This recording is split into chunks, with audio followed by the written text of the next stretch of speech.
Insegurança que preocupa. Em 2 semanas, 150 residências foram alvo dos bandidos em Joinville. Determinação que não foi cumprida. Terminou hoje o prazo para que 240 detentos fossem transferidos do presídio de Tubarão. Pouco mais de 50 deixaram a unidade até agora. Destaque nacional. O ministro do Trabalho apresentou em Florianópolis o balanço da geração de empregos no país. Santa Catarina ficou em primeiro lugar no ranking. Retração nas operações. O complexo portuário de Itajaí registrou queda no número de contêineres movimentado em 2014. Dificuldade no campo. Constantes quedas de energia elétrica estão prejudicando os produtores do oeste do estado. O Band Cidade desta sexta-feira já está no ar.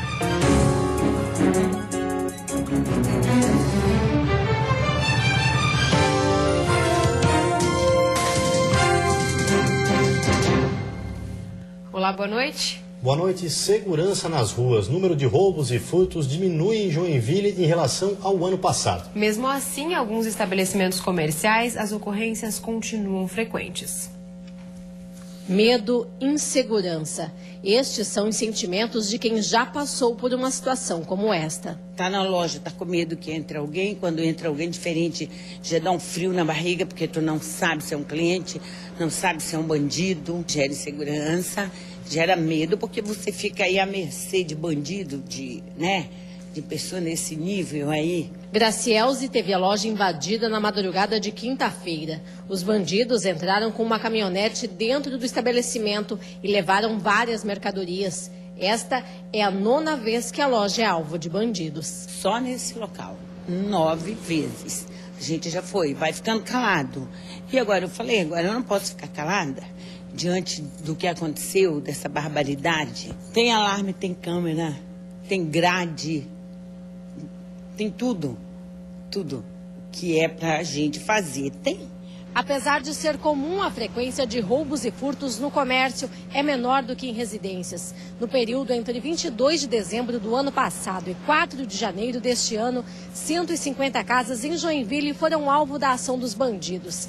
Número menor do que o registrado no mesmo período do ano passado, em que 182 casas foram furtadas ou roubadas. No período que nós fizemos análise, que era um período crítico, a Operação Veraneio, que em tese a gente leva policiais militares para a praia, né, reduz um pouco do efetivo, né, mas com as medidas que nós adotamos e as operações que de forma conjunta trabalharam, resultaram na redução, tanto dos furtos e roubos à residência e estabelecimento comercial.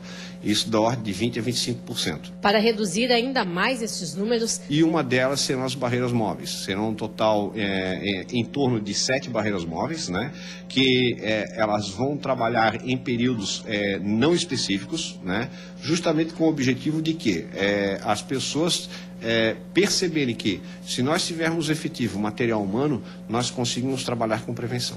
Prevenção e solução é o que espera Gracielze e outras vítimas da ação de bandidos.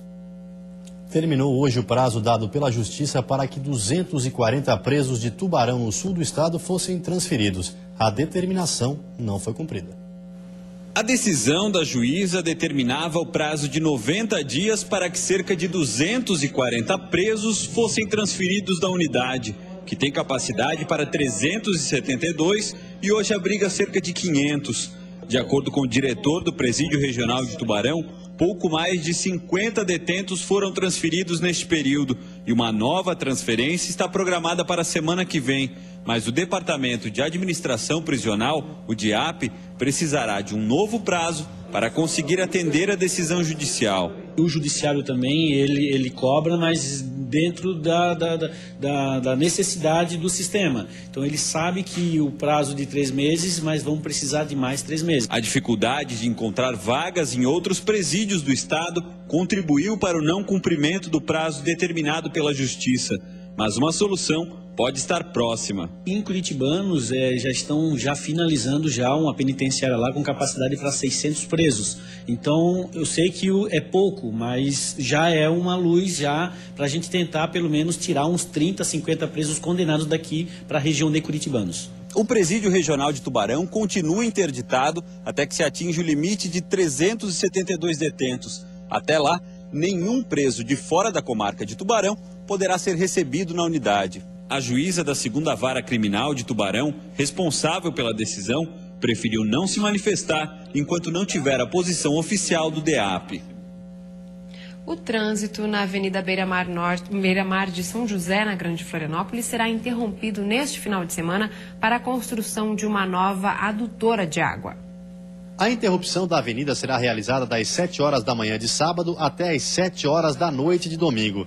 Para minimizar os impactos no trânsito, a Guarda Municipal de São José estará no local orientando os motoristas. O tráfego estará liberado na altura da Rua 5 de Dezembro, mas os motoristas também poderão fazer o desvio escolhendo rotas alternativas.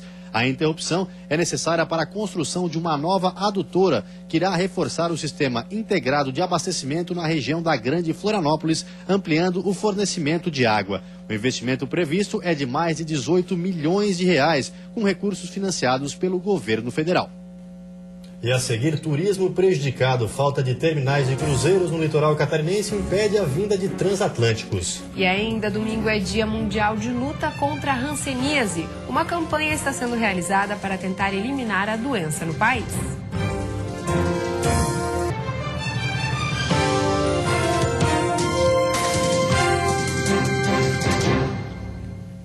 Os problemas no litoral catarinense para atrair os cruzeiros marítimos foram assunto de uma reunião hoje na capital. A falta de terminais de cruzeiros no litoral catarinense é o principal problema para expandir as escalas de visitação dos transatlânticos. A capital de Santa Catarina, por exemplo, não recebe as embarcações. Para Florianópolis entrar na rota, é necessário investir na estrutura. Nós temos uma opção muito boa, que é fazer um pier na Praia de Canasvieiras. Isso depende de um estúdio de batimetria na região. A ideia das autoridades catarinenses, além de colocar Florianópolis na rota, é melhorar a estrutura das cidades. Em São Francisco do Sul, falta pouco mais de 1 milhão para finalizar a primeira etapa da obra e começar a receber os transatlânticos. Em Porto Belo, o problema é que a Receita Federal não permite que os turistas estrangeiros desçam dos navios e visitem a cidade. Possibilidade dos turistas internacionais aportarem na cidade, fazendo um procedimento muito simples de nacionalização, porque eles ficam cerca de 8 horas no município, podendo entrar e sair da cidade. Investir na rota dos cruzeiros marítimos atrai turistas e movimenta a economia. Só em Itajaí, na temporada de cruzeiros deste ano, quase 50 mil passageiros devem passar pela cidade. Ficou mais do que evidente a importância do cruzeiro marítimo em Santa Catarina como desenvolvimento econômico, como geração de riqueza, de renda, de emprego. E ficou claro também que são pequenas questões burocráticas para Porto Belo, questões mais complexas de infraestrutura para Florianópolis. O fim de semana vai ser de nebulosidade variável e chuva isolada em todas as regiões. A temperatura mínima deve ficar em 8 graus na Serra e a máxima em 30 no oeste, Grande Florianópolis e sul do estado. No Planalto Norte, mínima de 14 e máxima de 26 graus. No Vale do Itajaí e Litoral Norte, a máxima chega aos 29 graus. Domingo é o Dia Mundial da Luta contra a Hanseníase, uma doença que tem cura, mas que precisa ser diagnosticada cedo. Por isso, o Ministério da Saúde está realizando uma campanha de conscientização para tentar eliminar a doença no país. A hanseníase é uma doença que afeta a pele e os nervos e não é hereditária.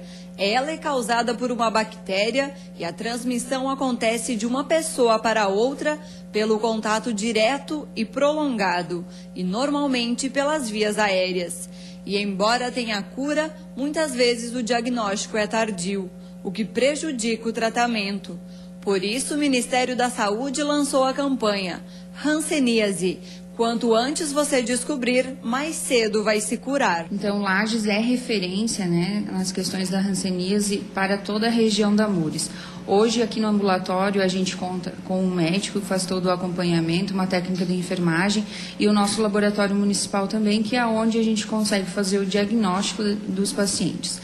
Então, sendo referência, a gente faz o acompanhamento hoje. No ano passado, o Ministério da Saúde divulgou o Índice de Cura da Hanseníase.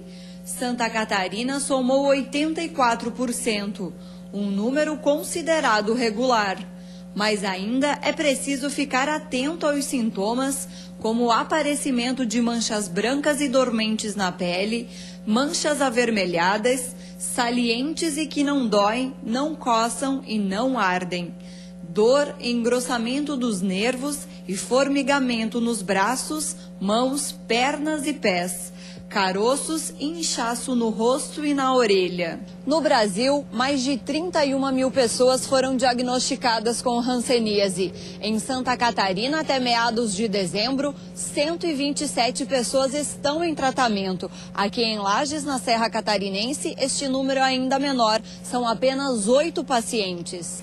2 de Otacílio Costa, um de São José do Cerrito, e 5 aqui de Lages. São pacientes que há um tempo já vêm fazendo o acompanhamento pelas reações hansênicas. Em 2014, não tivemos nenhum caso novo diagnosticado no município ou na região. A primeira notificação de hanseníase em Lages foi em 2001. De lá para cá, o tratamento a curto e longo prazo é oferecido gratuitamente. Procure a unidade de saúde de referência do seu bairro, né? E assim que o médico tiver a suspeitou, encaminha para a gente fazer, né, a baciloscopia e os exames para o diagnóstico. É melhor a gente, o importante, né, é o diagnóstico precoce com o tratamento adequado. E a seguir, prevenção, terceira dose da vacina contra a hepatite B já está disponível em Santa Catarina. E ainda o aumento das feiras livres pelo Brasil. Em Santa Catarina, cada vez mais agricultores familiares ganham espaço.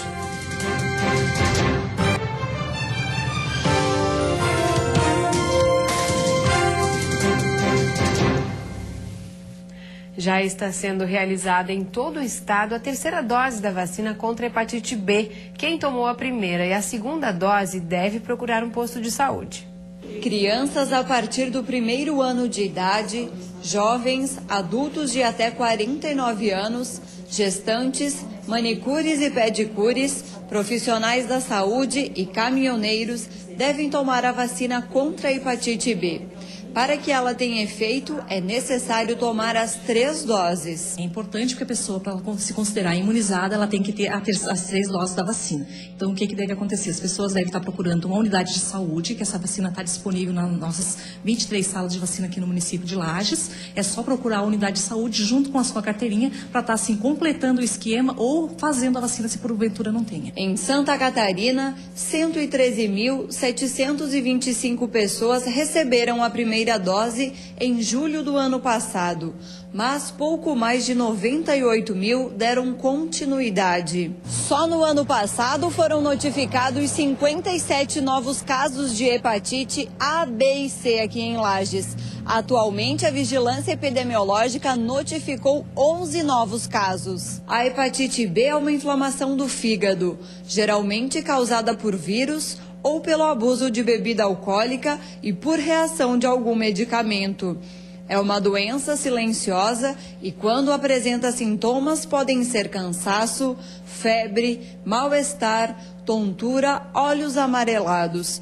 Por isso, a importância do diagnóstico precoce. A única vacina hepatite que tem vacina que protege é a hepatite B, né? Então, como a gente tem mais a vacina da hepatite A também, e da hepatite C não existe vacina. Então, o único meio seguro de você se proteger contra a hepatite B, a doença em si, é a vacina. A hepatite é transmitida pelo sangue, nas relações sexuais sem preservativos, ao compartilhar objetos como agulhas e seringas, lâminas de barbear e material de manicure. Hoje são mais de 5 mil feiras livres em todo o país. Espaços que auxiliam agricultores familiares a incrementar a renda. E aqui no estado não é diferente. Grande variedade de frutas e verduras, além de produtos coloniais e caseiros. Opções que são encontradas em uma das mais de 5 mil feiras livres existentes no país e que tem clientes fiéis, como Dona Nair. Porque são todos produtos frescos que eles trazem, né? Não tem assim muito veneno, a gente acredita que não tem, né? E confia no produto. Em Joaçaba, a feira acontece todas as sextas-feiras e reúne 12 produtores rurais da cidade. Dona Mercedes comercializa na feira há mais de 12 anos. O lucro representa 10% a mais na renda da família. É até uma distração também, porque você chega aqui, você vê outras pessoas, você tem amizade com um monte de gente, daí você se relaciona e os que estão aqui na feira, os amigos feirantes e os amigos clientes também. A oferta de frutas e verduras varia de acordo com a época do ano, mas sejam quais forem os produtos, a certeza é de serem sempre fresquinhos e saudáveis. A movimentação é intensa durante toda a feira e cresce a cada semana. Resultado que incentiva o agricultor a produzir ainda mais. Tem feirante aqui que sai daqui com o bolso bem recheado, mas todos são contentes porque chega no final da feira, bom feirante sobra produto, porque tem que ter um pouquinho a mais para não deixar o cliente sem produto. Mas a gente está bem feliz com a Feira Livre.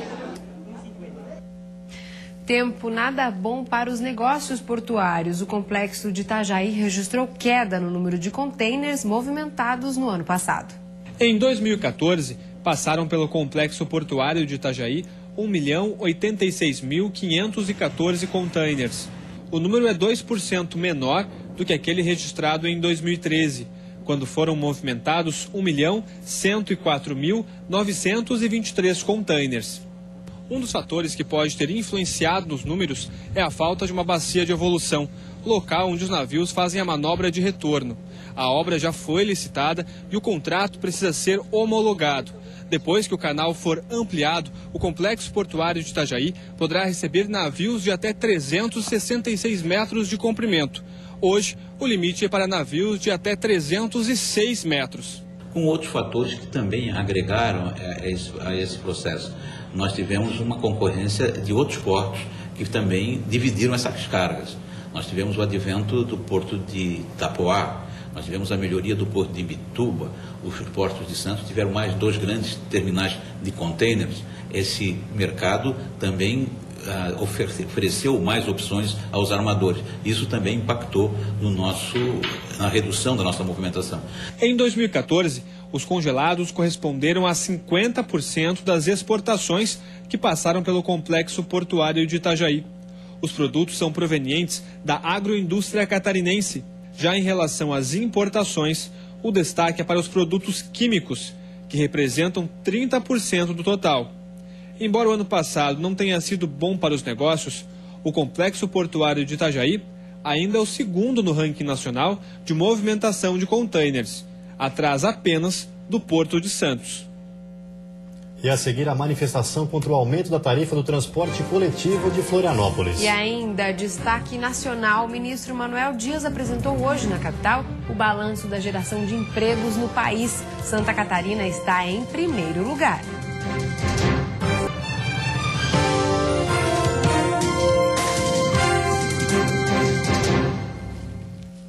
Manifestantes se reuniram agora há pouco na capital para contestar o aumento nas tarifas do transporte coletivo. O grupo se reuniu em frente ao terminal central de ônibus.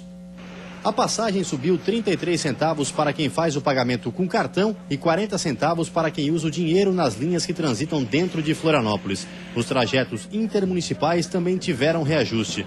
O aumento está em vigor há poucos dias e vem sendo questionado pelo movimento Passe Livre. Esta é a terceira manifestação do ano promovida pelo grupo. É um aumento considerado por nós absurdo e incoerente com a qualidade do sistema e também mostrar que a gente tem uma proposta de um outro modelo de transporte baseado na tarifa zero, baseado no fim do sistema de concessão. A Polícia Militar, que acompanhou as outras ações, informou que não recebeu o roteiro ou trajeto estipulado para o protesto, mas a sua atuação será no sentido de garantir a segurança dos participantes e usuários do transporte coletivo e evitar o bloqueio do trânsito na capital. A Polícia Militar atua no sentido de compatibilizar os dois direitos. De um lado, garantir o direito de manifestação e de reunião, e do outro, do direito das demais pessoas de usufruírem da cidade. O modelo do consórcio que entrou em vigor, formado pelas mesmas empresas que prestavam o serviço separadamente em Florianópolis, também é questionado.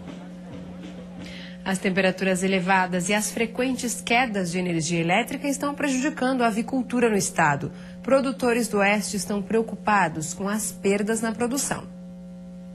Com as altas temperaturas, o estresse calórico nos animais é quase inevitável. Para o calor não ser letal, o ambiente em que as aves estão deve ser mantido entre 23 e 25 graus para um desenvolvimento saudável.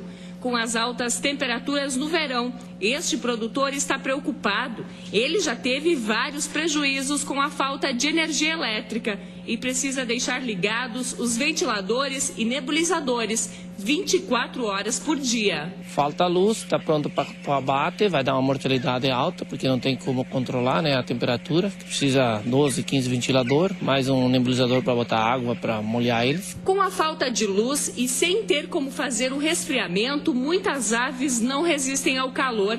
No ano passado, as frequentes quedas de energia elétrica aqui em Santa Catarina provocaram um prejuízo de mais de 30 mil aves por dia. Neste ano, esse número já aumentou mais de 10%. E para o frango não tem coisa mais que prejudica mais o dia a dia dele, a conversão, o crescimento, o desenvolvimento dele, do que a umidade alta do ar e o calor. A situação está se tornando crônica porque as quedas de energia no oeste ocorrem mais que a média catarinense. A quantidade de interrupções ficou 74% acima da meta. Por isso, além dos produtores, as indústrias também reivindicam melhorias. No nosso estilo de aviário, o aviário da nossa integração, que são aviários, esses aviários mais simples, que o nosso produtor ele tem dificuldade em investir, né? É um produtor, na sua grande maioria, da agricultura familiar, então ele tem certa dificuldade, mas são aviários eficientes, que têm índices muito bons e que são índices que ficam igual ou melhor que muitos de aviários sofisticados, só que estão à mercê justamente dessa falta de energia, que dá um certo medo em quem vai investir e uma preocupação para a indústria de que todo verão acontece esse tipo de coisa. Por telefone, a Celesc disse que as quedas de energia elétrica são em pontos isolados e que, com frequência, realiza serviços de melhorias nas redes da zona rural. Santa Catarina é destaque no Brasil quando o assunto é emprego. O balanço anual de 2014 foi apresentado hoje à tarde pelo ministro Manuel Dias. Santa Catarina criou mais de 53.800 empregos em 2014, o melhor resultado do Brasil. A cidade que mais contratou foi Balneário Camboriú, seguida por Florianópolis, Imbituba, Itapema e São Francisco do Sul. Entre os setores que se destacaram estão o de serviços e o comércio. A indústria catarinense e a construção civil também contribuíram para esse balanço positivo. Nós temos uma economia vibrante, dinâmica, um investidor capaz, uma mão de obra especializada. O conjunto dessas ações levaram, e naturalmente levarão o Brasil também, na medida que todos os estados alcançarem o grau de desenvolvimento de Santa Catarina. Em todo o país foram gerados quase 400 mil postos de trabalho, mas tanto o resultado nacional quanto o estadual ficaram abaixo do esperado. Eles foram influenciados pela forte desaceleração após as festas de final de ano e pelas dispensas na indústria. Os dados foram apresentados pelo ministro Manuel Dias na Superintendência Regional do Trabalho e Emprego em Florianópolis. Nós tivemos toda pós-eleição que geraram algumas dúvidas. Muita gente talvez tenha deixado de empreender esperando o resultado para poder, depois do resultado, poder realizar os seus empreendimentos. Apesar do crescimento abaixo do esperado, o Brasil ainda alcançou uma das menores taxas de desemprego de sua série histórica, 4,8%. Com tanta gente trabalhando, o governo federal não espera mais alcançar números tão expressivos nas contratações. A preocupação deste novo mandato deve ser a manutenção das vagas criadas e a qualificação dos salários, especialmente na equiparação entre homens e mulheres. O salário médio geral no ano passado ficou em R$ 1.181,56, mas as trabalhadoras ainda recebem 14% a menos do que ganham os empregados do sexo masculino. A diferença era maior em 2013 e caiu 0,5%. Vamos ver como está o trânsito ao vivo neste momento aqui na capital. Você vê imagens das pontes que fazem a ligação entre a ilha e o continente. Movimento mais intenso, mas com pouca lentidão para quem deixa a ilha. Em Florianópolis faz 27 graus nesse momento. E você fica agora com o Jornal da Band. Uma ótima noite a todos e até segunda-feira. Boa noite, um ótimo fim de semana para você.